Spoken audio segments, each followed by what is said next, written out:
you're thinking about buying or selling in the New Orleans metro area, well, before you do so, you may very well want to watch this video because it's so informative to help you make the best decision possible when you're going to either sell or purchase your home. Yes, this is NOLA Metro Living, presented to you by Milton Realty. I'm Amanda Milton. And I'm Khari Milton. So let's dive into the numbers. New Orleans metro area by the numbers for this real estate market of March. So the numbers, I think they're good numbers overall, in my opinion. We have the median sale price of 256,000. Now this is down a little bit from last year. However, we just keep having to emphasize how much have changed over that time. Correct.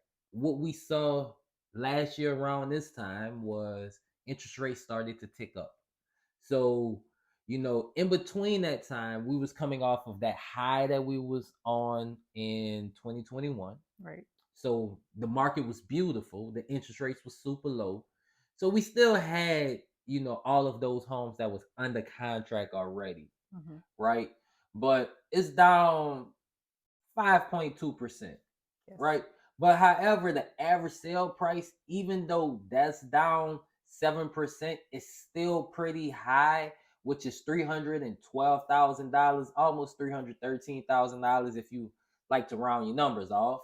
But I think that's still a good look for sellers who are in the market to sell their home because you're still getting a great price for it. And for buyers, it's a good look as well because the homes it's ticking down just a little bit. Right? We were in this massive bubble, but now what we have is we have the market correcting itself, kind of leveling out. It's so much uncertainty in the market because we don't know what the Feds are going to do. One day they say they're going to raise the interest rates.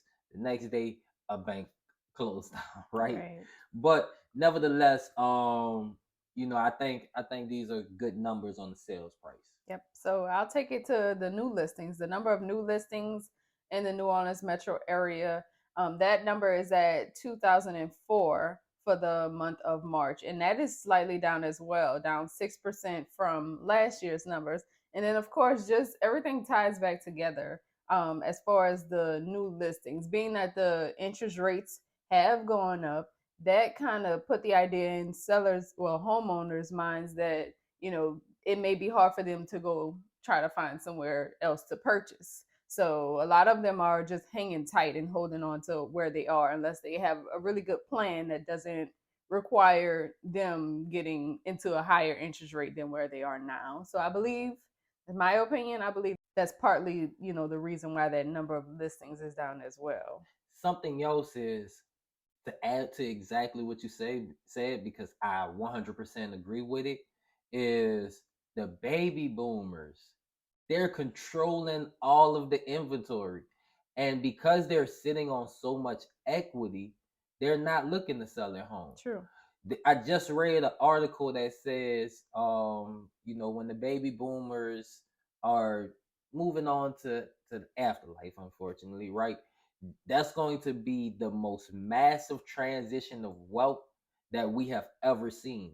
And it's because they caught on to how to build wealth and now they're living in where all of the equity was built because homes appreciated so much, right?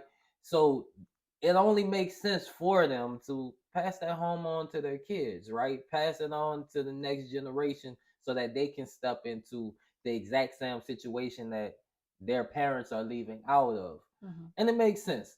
And nevertheless, we still need some more listings, Right. because even though these listings are on the market, don't mean all of them are in great condition. Right. Don't mean all of them are positioned to sell to your average retail buyer who's purchasing with an FHA loan, and that home has to be, livable condition, right? It doesn't mean that all of these listings match that criteria. Right. A lot of these listings may be poor condition. That's true. So I just think that plays a part as well. Right. So now I'm going to the pending sales because, of course, once a house is listed, the next thing that the seller is expecting is the house to go into pending status, meaning it's under contract, they found a buyer. The number of pendings is down 10%. The number of pendings for March was 1,397. And then, of course, everything keeps tying back into that interest rate. Not as many buyers are being able to be pre-approved or, even go forward with the purchase process at that higher interest rate, and so many other things that's changing in the mortgage industry, like the criteria that is taken, to be able to be approved.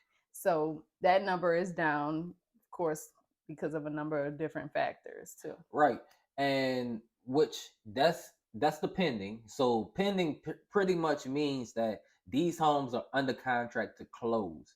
Now, if we're ending the month, and it's the end of March, these homes are pending to close in April, right? Mhm. That's beautiful because in March the amount of closings that we had was 1,079 homes that sold. Right. Right. That's down 2%. Right. However, that's still more pending homes than the homes that we closed. So it's like the market is trying to heat back up, right? Mhm. And I'm saying heat back up because even though we saw, a minor cool down, I don't even want to call this one a cool down, right? Because it wasn't drastic. It isn't drastic what we've seen, Mhm. right? Right. What we saw as far as the amount of homes that was being purchased and sold, that was drastic. Yes. But in a normal market, this isn't drastic. But that's a good sign for all of the people who are on the fence for selling a home. Should I sell? Should I not sell? This is showing you that the market is Yes. demanding your home. Right. The market needs your home. So if you want to sell your home, now is still a great time to sell your home. For buyers are just being relentless right now. No matter Yes. what's going on in the market, they still need homes. Right. I think COVID played a huge part in that because people was at home and they saw that the home was where the peace was, during that time. And more people are working from home now as well. Mhm. So they want that nice space to call their own. Yes. And that's playing a huge part in why the market is being so relentless Yeah. and buyers are so persistent in their search to purchase a home, even if they have to adjust how they go about purchasing a home. And the beautiful thing is now buyers are getting closing calls. Yes. And a balanced market is a healthy market for sellers and buyers, right? Mhm. Um, Yeah. And speaking of that, how buyers are now getting closing calls, partially has to do with the number of days on the market. The average days on the market right now is 54, and that is up tremendously from last year. That's 58% more than it was last year. And being that the houses are sitting on the market longer, the seller, they still want to sell, so they're going to still do what it takes to in order for them to sell, which means giving the buyer what they asked for a lot of the times. So that's what we have for the days on the market. and that just leads us into the months of supply. So the months of supply is basically the demand that we need in order to supply the market with what they need, right? So it's the months of inventory, right? As of right now, what we have is 3.5 months. This is up tremendously. This is up over 118% from where it was last year. A lot of a lot of different variables are playing a part in this, Mm-hmm. right? Of course, we have to keep referencing the interest rate because what we saw was just, it was the lowest that anyone has ever saw. We're talking about 2% interest rate. This is amazing. You had clients who was purchasing homes and their monthly payments was $1,100, $1,200 a month, Right. right? You can't beat that. your average person who was paying rent for $1,300-$1,400 a month, they could have went purchased themselves 3 bedrooms, Right. 2 bathrooms, right? So the month of supply is up, and there's different variables that's playing a part. But however, this is grateful for both sides, in my opinion. This is Okay. what I think. I think it's great for buyers because buyers have more opportunity. They have more options. They can not just choose from one home and have this bidding war going on, Right. right? And then I think it's great for sellers because the more homes that's on the market in a certain area, it kind of show that this market, this is a hot neighborhood. Mm-hmm. This is a neighborhood that people want to be in, or this is a neighborhood that I can kind of expect the home around me to sell. And if that home sells, then I kind of know where to price my home at. There's better comps for my home, Mm-hmm. right? And it worked out perfectly for both For sides, in both my sides. opinion, Right. right? Okay.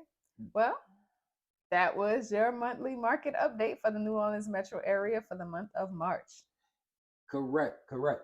And what we have coming to you all in Slidell, we have a beautiful, amazing listing. That listing is and will be connected to the bottom of this video. You can go there, you can check it out. It's a beautiful 2-story home. It has a luxurious feeling on the inside. It's made for, if you want space, it's made for that. It's in a nice quiet neighborhood. There's a pool in the backyard.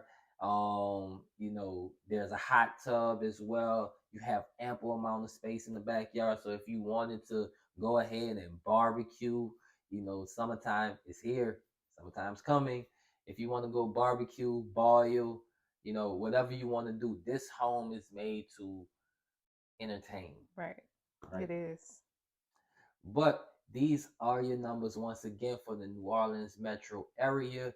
And if you all want to reach out to us, down below we have all of our contact information, and we would be ecstatic to help you. If you want to sell a home, we're here to help you. If you want to purchase a home, we're here to help you. We have the resources that you need in order to overcome whatever obstacle it is in your way. We're here to assist you.